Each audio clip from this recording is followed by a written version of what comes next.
Hello my well wishers. నేనైతే ఈరోజు మీకు మష్రూమ్ మటర్ మసాలా ఎలా చేస్తానో చూపించబోతున్నాను. ఇక్కడ మనకు కావాల్సింది 2 ప్యాకెట్స్ ఆఫ్ మష్రూమ్స్, బఠానీస్, అల్లం వెల్లుల్లి పేస్ట్, జీడిపప్పు, ధనియా పౌడర్, గరం మసాలా, ఉప్పు, కారం, పసుపు, గసగసాలు, బిర్యానీ ఆకు, లవంగాలు, చెక్క, యాలుక, 3 medium sizes of onions, 2 tomatoes, పెరుగు, కొంచెం కొత్తిమీర, కరివేపాకు, నెయ్యి అండ్ ఆయిల్ అన్నీ రెడీ చేసుకొని పెట్టేసుకోండి. ఇప్పుడు ఒక బాండీలో మనం కట్ చేసి పెట్టుకున్న ఆనియన్స్ అండ్ టమోటాస్ ఉన్నాయి కదా! అవి అందులో వేసుకొని ఉడకబెట్టుకోవాలి. అందులో కొంచెం కొత్తిమీర అండ్ కరివేపాకు కూడా వేసుకొని ఉడకబెట్టుకోవాలి.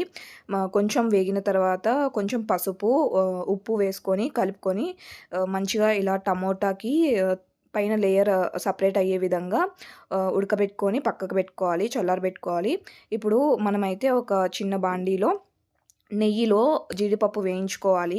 మనకెన్ని కావాలో అన్ని జీడిపప్పు ఇలా గోల్డెన్ బ్రౌన్ వచ్చేంత వరకు వేయించుకోవాలనమాట.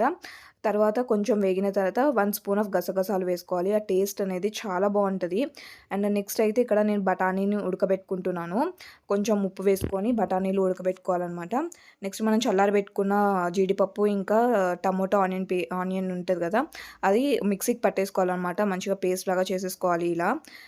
నెక్స్ట్ మనం ఒక బాండీలో 1 స్పూన్ ఆఫ్ నెయ్యి, 2 స్పూన్స్ ఆఫ్ ఆయిల్ వేసుకోవాలి. నెయ్యి అనేది ఆప్షనల్. నేను కొంచెం ఆయిల్ అనేది తక్కువ తింటాను కాబట్టి నెయ్యి అనేది ఎక్కువ వేసుకుంటూ ఉంటాము అన్ని కర్రీస్‌లో. నెక్స్ట్ అయితే ఇక్కడ మనం గ్రైండ్ చేసి పెట్టుకున్న టమోటా ఆనియన్ పేస్ట్ ఉంటది కదా! అదంతా అందులోకి వేసుకోవాలనమాట. మంచిగా వేయించుకోవాలి. అదంతా వేయించుకున్న తర్వాత 1 స్పూన్ ఆఫ్ అల్లం వెల్లుల్లి పేస్ట్ వేసుకోవాలి. అల్లం వెల్లుల్లి పేస్ట్ కూడా మంచిగా పచ్చివాసన పోయే వరకు వేయించుకోవాలి. నెక్స్ట్ మనం పెరుగు వేసుకోవాలనమాట. పెరుగు వేసుకుంటే టేస్ట్ చాలా బావుంటది. రెస్టారెంట్స్‌లో కూడా ఎక్కువ పెరుగు అనేది వేస్తూ ఉంటారు. అందుకనే ఆ టేస్ట్ అనేది మీకు అంత బాగా నచ్చుతదనమాట. పెరుగు వేసుకున్న తర్వాత ఇలా మసాలాస్ కూడా వేసుకోవాలి. కొంచెం కారం, ఉప్పు, పసుపు, ధనియాల powder, cumin powder, black pepper powder, మిరియాల పొడి, జీలకర్ర పొడి అలా వేసుకొని అన్నీ మసాలాస్ అంతా మంచిగా వేగిపోవాలి. ఈ గ్యాప్‌లో మనమైతే మష్రూమ్స్‌ని కట్ చేసేసుకుందాము.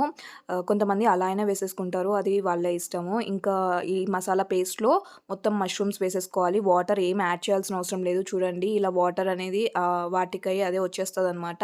ఆ వాటర్‌తోనే మొత్తం మష్రూమ్స్ అనేది ఉడికిపోతది. ఒకసారి మీరు టేస్ట్ అడ్జస్ట్ చేసుకొని కొంచెం ఉప్పు, కారం పడితే ఈ టైంలో వేసేసుకోవాలనమాట. కొంచెం గరం మసాలా కూడా వేసుకోవాలి. ఇలా ఉడికే టైంలో మనము ఉడకబెట్టుకున్న బఠానీస్ ఉంటాయి కదా! అవి కూడా వేసేసుకోవాలి. ఆ మసాలా అంతా బఠానీస్ కూడా పట్టే విధంగా ఉడకబెట్టుకోవాలనమాట. లాస్ట్‌లో కొంచెం కొత్తిమీర, కరివేపాకు కూడా వేసుకోండి. ఫ్లేవర్ అంతా దానికి కర్రీకంతా పడతదనమాట. ఇంకా లాస్ట్‌లో ఇలా ఆయిల్ అనేది సెపరేట్ అయినప్పుడు ఇంకా కర్రీ రెడీ అయిపోయినట్టే. మీరు కూడా ట్రై చేసి నాకైతే కామెంట్స్‌లో చెప్పండి ఎలా వచ్చిందనేది. Please do like, share and subscribe.